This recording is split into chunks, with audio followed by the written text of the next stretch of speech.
Ever written a loop that crashed on the very last element? A boundary condition is the edge or limit of a valid input range.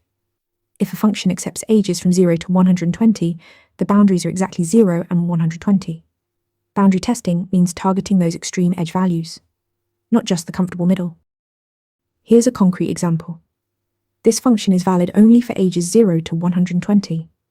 Good tests check -1, just outside the lower bound, then 0 and 120, the exact boundaries, and 121, just outside the top.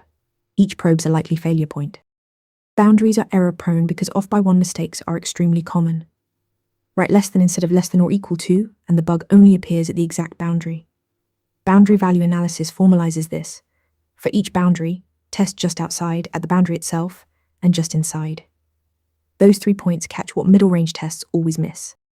This connects to equivalence partitioning, which groups inputs into classes where all values behave the same, and you test one value per class.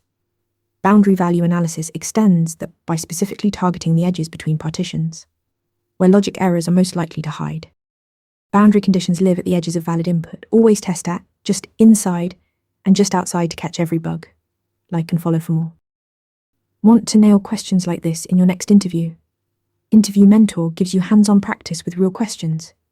Every answer gets a grade with specific, personalized feedback. Track your progress across topics and difficulty levels.